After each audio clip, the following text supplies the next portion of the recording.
selamat datang di Objitas, obrolan gizi sepintas, bicara gizi tanpa batas. Yeay! Jadi pada episode kita kali ini, kalian bakalan ditemenin sama aku Igna, dan ada tamu nih yang tentunya spesial banget, sesuai dengan temanya, yaitu untuk episode kali ini adalah profesi gizi. Lulusan gizi bisa jadi apa aja gitu ya. Jadi langsung aja kita sapa nih kakak yang udah cantik banget dan udah ready banget nih. Halo Kak, selamat pagi. Gimana nih Kak kabarnya hari ini? Selamat pagi, Ina dan pemirsa semuanya. Selamat pagi, Alhamdulillah, kabar baik, sehat ya.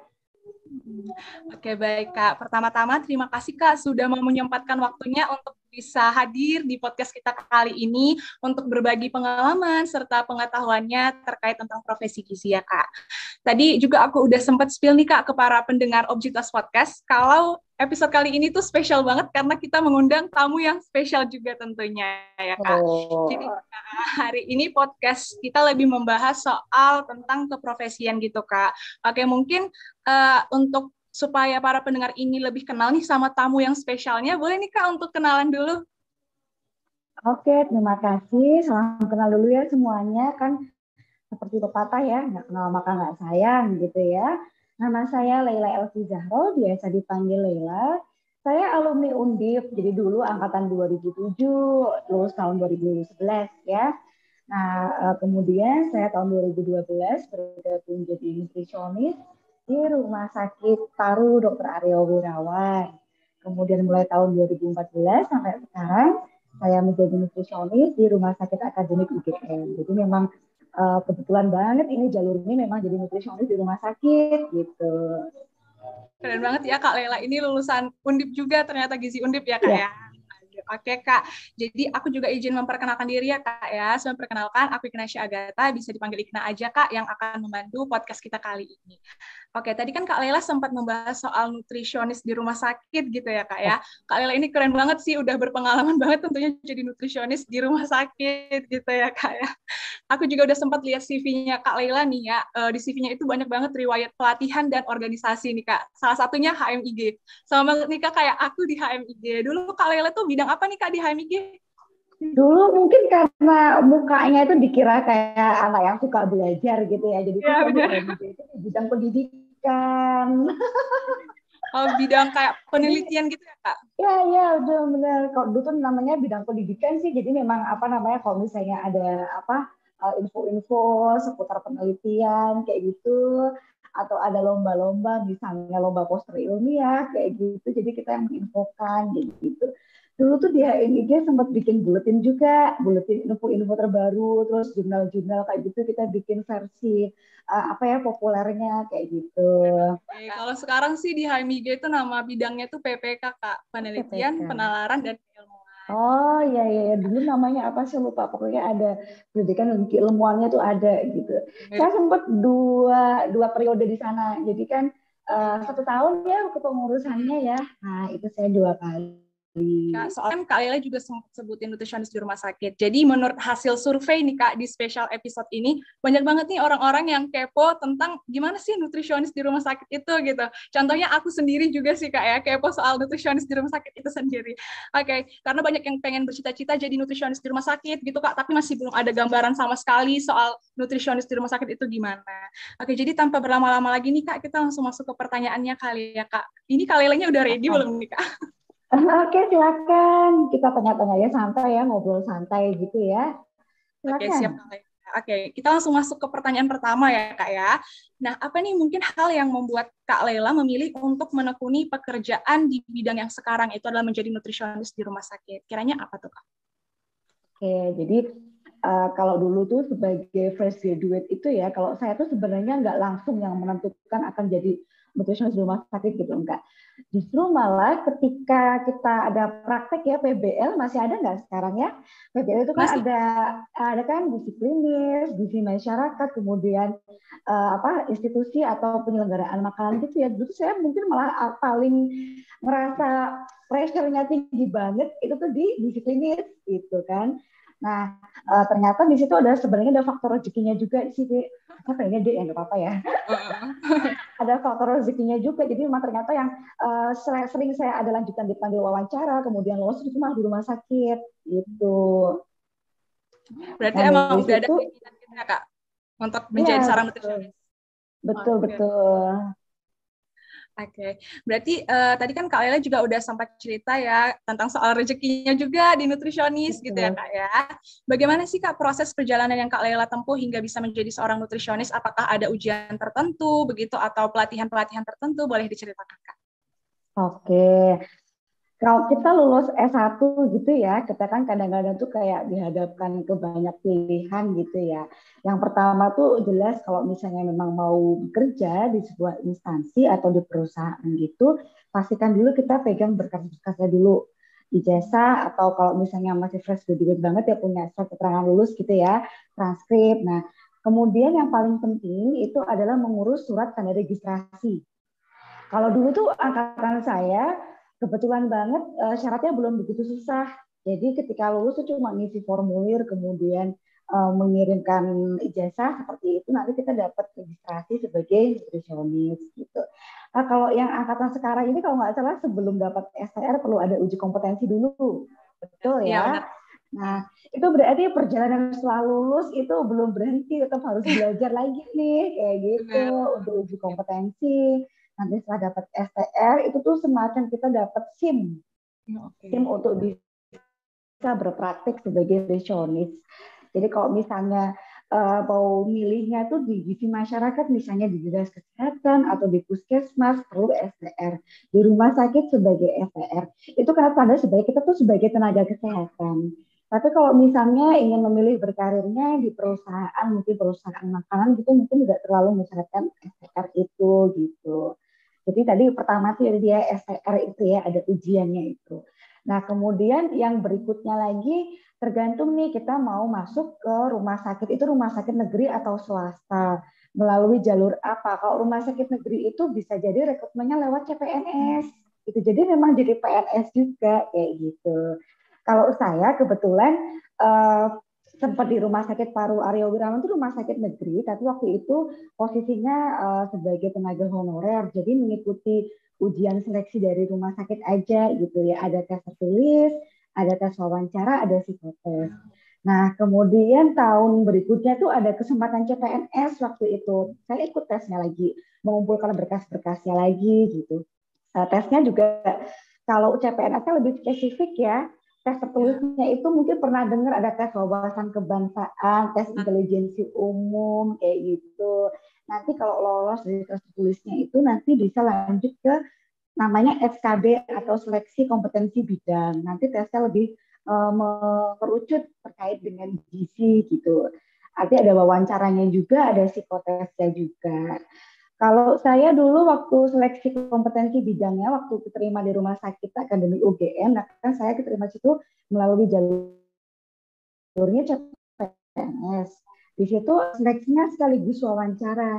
Jadi wawancaranya itu dua, satu yang terkait dengan motivasi, kemudian background pendidikan, pengalaman, nah satunya lagi wawancaranya terkait dengan keilmuan sebagai nutrisionis atau ahli gizi. Jadi itu hampir mirip kayak dikasih kasus tapi pertanyaan berupa pertanyaan gitu wawancara gitu.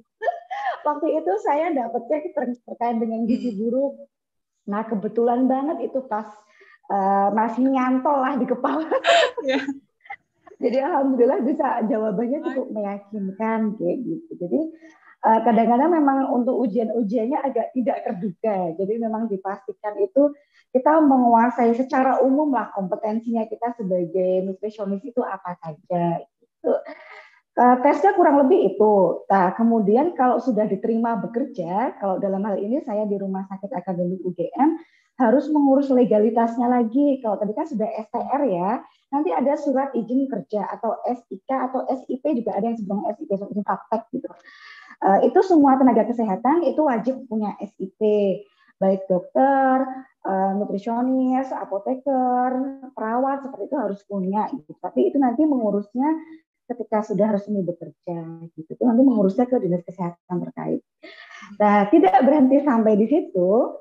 STR kita ini habis dalam 5 tahun. Jadi Nah, dalam setiap 5 tahun harus ada perpanjangan STR. Perpanjangannya kalau sampai saat ini sih kita mengumpulkan seperti portofolio gitu ya, 25 SKP. Kalau kuliah kan istilahnya SKS, kalau sudah lulus namanya SKP gitu. Kalau ahli gizi 25 SKP dalam 5 tahun. SKP-nya bisa dari pelayanan kita. Jadi misalnya 200 pasien itu setara dengan satu SKP. Atau mengikuti pelatihan atau seminar kayak gitu ya, itu nilai SKP-nya tergantung masing-masing kegiatannya. Tuh. Secara umumnya itu sih gitu. Banyak ya Kak, ternyata rangkaiannya ya, mulai dari tadi harus Ya betul. wawancara, terus abis udah masuk tapi ada lagi gitu yang harus diurus ya Kak ya. Waduh, keren banget nih perjalanannya Kak Laila. Oke, berarti dalam menghadapi hal-hal tersebut ya Kak, ada nggak sih Kak suka duka yang Kak Laila alami gitu dalam menempuh ataupun pas udah jadi nutrisionisnya gitu Kak? Boleh diceritakan Kak? Mungkin suka duka itu sifatnya personal ya. Kalau saya sendiri sih mungkin bukan duka ya, tapi apa namanya tantangannya lah gitu. Ternyata memang banyak yang harus SKCK, jadi kita harus ke kepolisian, mengurus surat keterangan sehat jasmani dan rohani gitu. Mungkin untuk sehat rohaninya perlu ke rumah sakit jiwa, mungkin seperti itu. Banyak ya Kak? Nah itu butuh tenaga banyak, jadi itu butuh tenaga dan waktu yang tidak sedikit gitu. Itu mungkin itu tantangannya ya, mungkin dukanya, tapi ya sukanya dalam proses itu tuh ternyata kita ketemu dengan orang-orang yang baik gitu. Kita ngurus SKCK gitu, ternyata ketemu Pak Polisinya baik, bisa memberitahu kita prosedurnya seperti apa, ngurus surat keterangan sehat juga baik, bahkan sampai ketika di rumah sakitnya pun ternyata orang-orangnya cukup friendly kayak gitu. Itu sukanya. Ya dari situ juga kita bisa belajar ya, kalau memang kita ingin urusannya dipermudah ya kita biasakan juga untuk mempermudah urusan orang lain. Itu juga saya pegang ketika saya sudah bekerja kayak gitu. Ketika ada pasien atau orang yang membutuhkan pertolongan kita, mungkin nggak langsung jadi tanggung jawab kita, tapi ya kalau misalnya kita bantu, ya bisa kita permudah jalannya. Berarti Gitu. perlu adaptasi juga ya Kak ya dengan baik di lingkungan pekerjaan. Betul, adaptasi dengan baik juga gitu. Di kuliah kita kan teman-temannya sebaya gitu ya, sebaya dengan istilahnya kalau berbicara itu istilahnya frekuensi gitu deh ya. Atau mungkin beda ya dengan dosen, dengan tenaga kependidikan, kita kan tahu beliau itu guru-guru kita tahu bagaimana harus berkomunikasi. Nah kalau di lingkungan kerja kita bertemunya kan dengan rekan-rekan kerja yang tingkat pendidikannya itu bervariasi. Kalau di rumah sakit ya kita bicara dari rumah sakit ya. Di rumah sakit itu ada mungkin dari cleaning service itu kan SMA, kemudian ada juga teman-teman sejawat ya seperti perawat kayak gitu, sama-sama tenaga kesehatan, atau bisa juga teman sejawat tapi yang berbeda tingkat pendidikannya, bisa juga dokter-dokter. Kalau di rumah sakit itu mulai dari dokter umum sampai ke sudah profesor, konsultan seperti itu. Jadi gimana kita bekerja sama dengan orang-orang yang mungkin ketika dulu itu di luar kampus tuh kayak profnya kita, gurunya kita, tapi di situ kita harus bagaimana memposisikan itu sejajar seperti itu. Nah di situ kita harus bisa benar-benar beradaptasi, benar-benar berkomunikasi, kemudian supaya PD itu harus seperti apa, tuh PD-nya juga harus diasah juga gitu. Oke, berarti banyak juga ya kayak sukanya, tapi lebih banyak sukanya sih ya Kak kayaknya daripada Kak Laila. Lebih banyak sukanya sih sebenarnya, nggak bisa semudah yuk kita bikin ini yuk besok langsung jalan, ternyata enggak juga. Kita harus lihat anggarannya, harus koordinasi dengan unit-unit lain yang istilahnya memegang tanggung jawab di situ. Nah kalau saya kira sih itu sebenarnya mulai bisa kita pelajari saat mahasiswa dengan berorganisasi gitu. Mungkin untuk mengadakan acara ini pun saya yakin ya adik-adik tuh bikin semacam kayak RAB, proposal seperti itu ya, harus mengajukan dulu nih ke yang punya anggarannya kayak gitu. Di ACC enggak, kalau kerja di instansi negeri itu seperti itu. Berarti ada rangkaiannya gitu ya Kak, kurang lebih. Ada rangkaiannya, betul. Jadi aku juga mau tanya sih Kak, menjadi nutrisionis di rumah sakit itu sebenarnya apa aja sih gitu Kak yang dilakuin? Karena kan banyak orang yang masih kepo gitu kan, apakah hanya merawat pasien doang atau ada kegiatan lainnya gitu, boleh diceritakan? Jadi saya waktu di rumah sakit Paru itu memang jadi nutrisionis di ruang rawat inap. Jadi memang sehari-harinya asesmen pasien, kemudian menentukan diagnosis gizi, intervensi gizinya apa. Nah, tapi ternyata nggak berhenti di situ. Untuk menentukan intervensi gizi kan kalau di rumah sakit pasti ada pemberian makanan ya kan. Nah, kita harus koordinasi dengan bagian dapur instalasi gizi. Nah, selain itu juga kita sehari-hari nggak hanya ke rentang rawat inap aja, tapi juga dapat tugas juga ada pengawasan makannya juga gitu. Jadi banyak koordinasinya dengan pramu masak, pramu saji seperti itu. Nah, kalau di Rumah Sakit Akademik UGM ini karena kebetulan waktu itu saya di rumah sakit baru. Itu rumah sakitnya tahun 2012 mulai beroperasi. Saya baru gabung tahun 2014. Jadi istilahnya masih apa ya kalau orang Jawa bilang itu babat alas. Jadi kayak apa memulai sesuatu yang baru. Di sana saya banyak menyusun mulai dari SPO-nya. Mulai menyiapkan juga waktu itu penyelenggaraan makannya belum langsung masak sendiri. Jadi ya masih kerjasama dengan catering dulu gitu, tapi sambil jalan sambil kita menyiapkan persiapan untuk membangun instalasi gizi yang lengkap, ada ruang dapurnya seperti itu, ada area pengolahannya gitu. Alhamdulillah di situ ada hikmahnya juga. Kadang-kadang kita sebagai ahli gizi itu punya idealisme ya. Kita pengen nih masakan-masakan diet meskipun rendah garam tapi penampilannya menarik kayak gitu. Dari situ kita rekrutnya tenaga-tenaga pengolah yang background-nya itu di D3 Boga kayak gitu atau SMK Boga minimal, hasilnya jadi bisa bagus. Nah, selain itu karena di sana tuh rumah sakitnya rumah sakit akademik ya. Jadi mahasiswa-mahasiswa yang praktek baik dari koas, nurse sampai ahli gizi juga praktek di sana gitu. Jadi tiap tahun kami juga punya tugas membimbing mahasiswa juga gitu. Kadang-kadang juga diminta untuk mengisi tutorial mahasiswa juga atau apa ya mengajar studi kasus gitu ya, itu ada. Nah, jangan kaget juga kalau di rumah sakit juga akan ada tugas-tugas tambahan selain sebagai ahli gizi juga. Selain jadi dosen ada juga ya Kak ya berarti. Betul tugas tambahannya. Kalau saya kebetulan dapat amanahnya di tim etik penelitian. Jadi kan ternyata tuh rumah sakit banyak dilirik orang untuk diteliti. Iya benar. Di situ perlu semacam panel reviewer untuk melihat apakah penelitian ini tuh layak dan bisa dikerjakan kayak gitu. Nah, penelitian gizi kan juga banyak, misalnya pengen lihat status gizi pasien dengan ini gitu. Karena itu nanti tugas saya di situ untuk memberikan semacam review gitu. Tugas-tugas tambahan lainnya tuh bisa di tim akreditasi juga. Kemudian kalau rekan-rekan saya ada yang di bagian pengadaan juga, jadi kayak istilahnya mereview ini pengadaan-pengadaan yang terkait misalnya bahan makanan seperti itu juga bisa gitu. Berarti banyak banget ya Kak, bukan hanya pasien-pasien dulu. Iya, betul. Jadi ini emang agak lucu. Kadang tuh saya kalau pagi sama teman saya lagi rapat menu, ngomonginnya menu ya gitu. Misalnya ngomongin soto Betawi, kita modifikasi supaya rendah lemak. Habis itu tuh Poli telepon. Mbak Lela, ini ada konsulan pasien dari dokter spesialis penyakit dalam. Pasiennya dengan gagal ginjal kronis. Jadi itu kayak harus cepat adaptasinya. Kita tadi habis ngomongin menu, habis itu kita harus tune in ke rekam medis pasien. Kita buka, oh ini pasiennya kayak gini, harus ganti modenya mode konseling kayak gitu. Jadi seru banget. Oke, berarti kayak pokoknya nggak yang seperti bayangan teman-teman yang lagi nonton ini ya kayak pasien doang gitu ngapain gitu ya kayak berarti banyak banget ternyata kegiatan yang bisa dilakukan. Iya, banyak sekali, betul.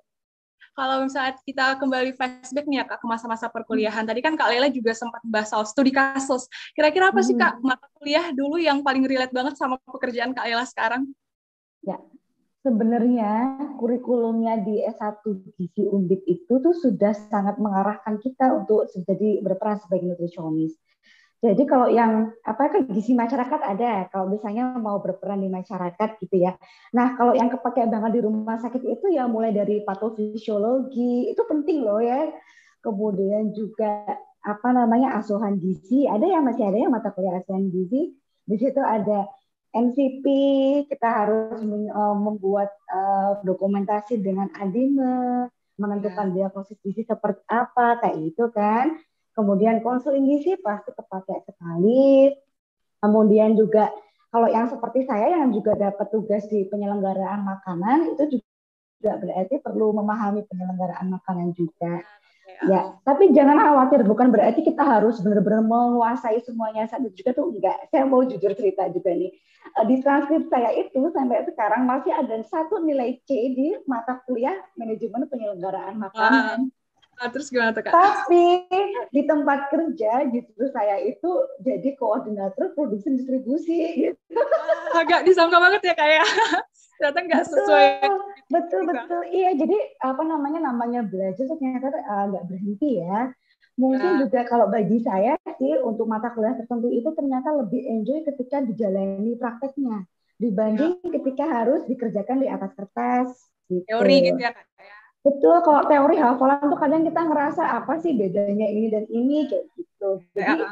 Jadi ya udahlah, saya sudah membiarkan nilai itu untuk nilainya C gitu. Tapi ketika bekerja gitu ya tetap kita buka-buka lagi teorinya, kita jalankan sesuai dengan kebijakan di instansi. Oke, berarti tadi pelajaran-pelajaran yang tadi Kak Lela sebutkan tadi kayaknya harus banget gitu ya Kak ya, dipelajarin untuk teman-teman yang pengen banget menjadi seorang nutrisionis gitu ya Kak ya. Oke, mungkin ini ada nggak sih Kak hal-hal yang pengen Kak Lela sampaikan ini untuk teman-teman penonton Obesitas Podcast gitu yang masih ragu-ragu menjadi seorang nutrisionis, kiranya kayak apakah ada kemampuan lain selain di bidang gizi yang harus mereka lakukan, yang harus digeluti supaya bisa menjadi seorang nutrisionis yang baik? Boleh disampaikan Kak? Oke. Jadi seperti ini menyambung dengan cerita tadi, kalau di nutrition kok ternyata pekerjaannya banyak, pekerjaan tambahan juga banyak kayak gitu kan. Ternyata sebenarnya banyak sekali hal yang perlu kita tambah skill-skillnya ya. Tidak hanya hard skill, kalau hard skill itu kuliah tuh hard skill, tapi soft Ya. skillnya juga banyak. Jadi gini gampangnya untuk gambarannya, misal kalau ketemu pasien, hard skill kita adalah untuk memahami ini tuh pasiennya butuh apa nih, diagnosis gizinya apa, intervensinya apa, menghitung kebutuhan, itu hard skill. Tapi bagaimana kita menyampaikan ke pasien, dia harus makannya seperti apa, itu soft skill. Bagaimana kita berkoordinasi nih dengan bagian penyelenggaraan makan, itu bagian pengolahan. Ini pasienku tuh butuhnya seperti ini, itu soft skill. Yang harus digarisbawahi itu karena kita bekerja dengan orang banyak, jadi pastikan kita punya kemampuan komunikasi yang baik. Oke, komunikasi. Gitu. Ya, komunikasi terutama karena kita berkomunikasi bagaimana dengan orang yang lebih tua gitu. Bagaimana kita itu misalnya jadi leader ya, leader tapi tuh anggota-anggota tim kita itu orang yang lebih tua tapi pendidikannya tuh mohon maaf di bawah kita misalnya. Itu tuh pendekatannya tuh perlu sopannya, tapi juga perlu gimana caranya untuk mereka bisa memahami, menangkap apa yang kita inginkan seperti itu. Itu kalau saya kira bisa banget kalau misalnya diasahnya lewat organisasi gitu. Ya, organisasi penting banget ya Kak berarti. Betul, penting banget gitu. Nah, selain itu juga kita jangan kaget kalau ternyata kita harus belajar banyak hal, terutama terkait dengan IT. Karena gini, kalau gizi itu penuh dengan perhitungan ya kan. Mungkin kalau teman-teman adik-adik ini dah sehari-hari itu ternyata harus menghitung gitu, model menghitung kebutuhan gizi sampai menghitung kebutuhan bahan makanan. Nah, itu perlu banget namanya bantuan IT. Kita kan kalau misalnya ke pasien aja butuh ke pasiennya bisa sehari itu 8, 10 gitu ya. Kan capek ya kalau ngitungnya manual. Ada lama-kelamaan kita jadi harus bikin rumusnya di Excel seperti apa, atau lama-lama jadi mengembangkan aplikasi gitu. Kemudian kalau misalnya saya di food service itu kan perlu gimana caranya supaya cepat ketemu nih dengan pasien, misalnya hari ini pasien 200, terus kita butuh belanja bahan makanan sekian, tuh butuhnya berapa kilo beras, butuhnya berapa kilo bayam. Nah, itu butuh IT juga seperti itu. Ini agak lucu juga nih, lama-kelamaan kalau teman-teman saya yang di unit IT tuh lihat teman-teman gizi, kok kalian Excel-nya canggih-canggih kayak gitu. Oke. Gitu. Terus kalau misalnya teman-teman itu punya passion di bidang desain atau suka ngoprek Canva, desain kayak gitu, itu ternyata berguna juga gitu. Misalnya kita untuk bikin info-info atau pengumuman-pengumuman yang penting itu ternyata perlu dibikin yang lebih bagus kayak gitu. Bagus, iya benar-benar. Nah, ini kan saya juga di rumah sakit akademik juga lagi menginisiasi catering diet. Nah, ini kan perlu juga kan kayak semacam infografis atau juga ya sekedar informasi lah untuk menu, untuk promonya seperti apa kayak gitu. Nah, itu kan juga kemampuan untuk mendesain. Jadi perlu untuk belajar banyak hal yang mungkin ketika di bangku kuliah itu rasanya kok kayak nggak nyambung sekarang, tapi ternyata saat di dunia kerja itu akan sangat berguna banget. Banyak banget ya Kak, berarti tadi ada komunikasi, ada IT juga, ada desain gitu ya Kak. Berarti organisasi itu kan banyak bidangnya gitu ya Kak. Berarti ya, berguna betul. banget. ya Kak. Berguna sekali. Oke, tadi karena Kak Lela juga udah banyak banget nih jawab pertanyaan-pertanyaan dari aku gitu ya Kak, udah banyak banget, runtun banget dan sangat-sangat insightful banget gitu Kak. Boleh dong dari Kak Lela mungkin ada closing statement untuk para penonton Objitas Podcast? Dipersilakan Kak. Oke, jadi untuk penonton Obsitas, terutama untuk adik-adik mahasiswa ya, mungkin sekarang itu kita sedang bingung akan memilih karir yang mana kayak gitu. Kalau saran saya, jangan khawatir, kadang-kadang itu tidak semua hal itu bisa kita putuskan saat itu juga. Yang penting adalah manfaatkan kesempatan yang ada saat ini untuk banyak belajar, banyak menjalin relasi, untuk kemudian untuk mencari pengalaman gitu. Itu sih closing statement-nya. Jadi memang jangan takut untuk punya banyak pengalaman karena kita nggak tahu ke depannya apa sih akan kita butuhkan. Benar sekali kata Kak Lela. Oke, ini teman-teman pendengar Objitas Podcast yang kemarin kepo-kepo nih soal nutrisionis di rumah sakit, sekarang udah terjawab nih Kak. Semoga udah terjawab dengan jawaban-jawaban daripada Kak Lela. Amin. Oke, intinya itu tadi yang dari Kak Lela sampaikan, pokoknya apapun hambatannya, apapun tantangannya, kalau emang kita udah punya niat untuk melakukannya dengan baik, begitu ya Kak, pasti akan tercapai juga dengan baik juga nantinya. Dan pasti juga disertai dengan doa ya Kak Lela ya. Ya betul, doa terutama minta doa orang tua itu penting sekali. Kadang-kadang ketika kita tuh bingung gitu kan, mau kemana lagi nih melangkahnya ya, jangan lupa berdoa. Ya, restu orang tua itu kayaknya nomor 1 dan doa kepada Tuhan Ya, gitu ya Kak. betul. Karena kita juga udah di penghujung acara podcast nih ya Kak ya, udah sekitaran puluhan menit juga kita saling berbincang soal nutrisionis di rumah sakit ini gitu. Jadi aku dari perwakilan HMIG Undi mengucapkan terima kasih banyak kepada Kak Lela sudah meluangkan waktunya untuk mengisi podcast bersama begitu. Dan aku juga meminta maaf ya Kak kalau misalnya ada kesalahan perkataan dalam menyampaikan podcast hari ini. Oke, kalau begitu untuk spesial Objitas Podcast terkait keprofesian untuk kali ini sampai di sini ya teman-teman. Instagram saya leila.elvizahro.